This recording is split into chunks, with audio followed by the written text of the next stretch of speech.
A minha pergunta é em relação se você tem investimentos na China. Porque na China parece ter um potencial gigante, né?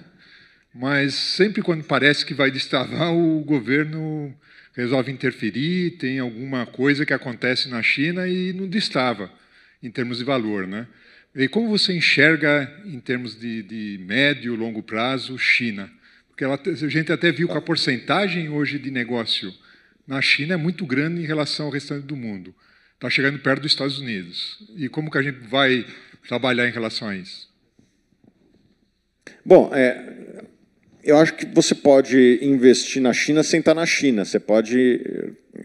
E essa tem sido a minha preferência, né? Por incrível que pareça, o Brasil é uma forma de você se expor à China sem estar na China, sobretudo as empresas de commodities, né? A gente estava falando de Vale ontem. A Vale é uma empresa, eu brinco que é uma empresa chinesa com sede no Brasil, porque o que ela vende para a China deve ser umas 10 vezes mais do que ela vende em território nacional, né? O consumo de minério de ferro na China é muitas vezes maior do que o que se consome aqui. A população deles é maior, eles investem muito mais em infraestrutura do que nós, tem uma sociedade de consumo que tem se mostrado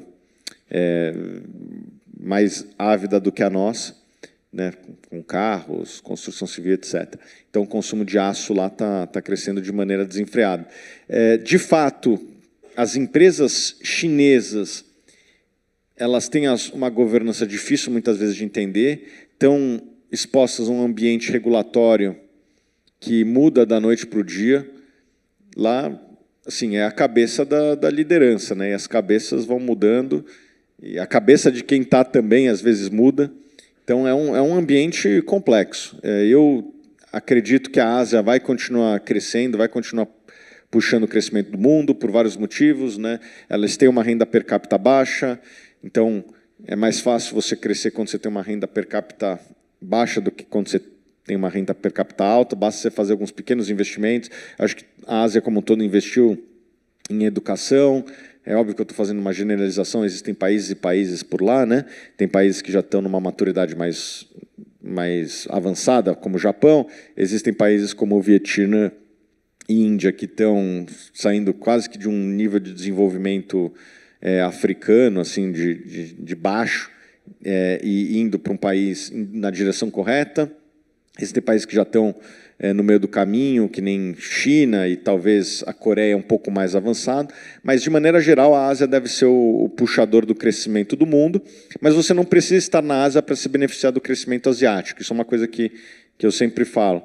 Às vezes, você pode investir numa empresa como a Vale ou empresas do agronegócio brasileiro. O agronegócio brasileiro, o crescimento dele, ele é pouco puxado pela economia nacional, né? Aliás, os segmentos do agronegócio que servem o Brasil, né, como hortaliças, frutas, essas coisas, não tem crescido tanto, com raras exceções. O que cresce muito são grãos, e grãos é para exportação. E exportação para onde?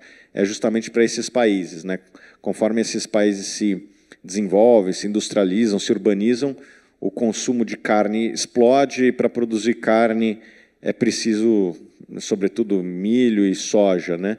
Então, eu acredito muito que você não precisa estar na Ásia para investir em crescimento e se expor ao crescimento da Ásia.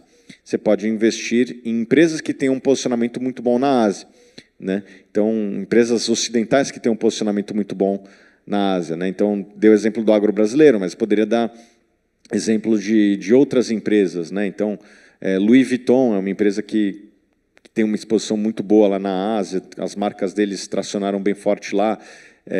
Kentucky Fried Chicken é uma das poucas empresas de tecnologia que conseguiu tracionar lá na Ásia. Então, acho que tem que analisar caso a caso. Eu prefiro me expor à Ásia através de empresas ocidentais que se beneficiam do crescimento da Ásia. São empresas que a gente tem mais facilidade de entender a governança, o ambiente regulatório, estão mais próximas do nosso dia a dia do que você investir em empresas da China diretamente. É assim que eu vejo.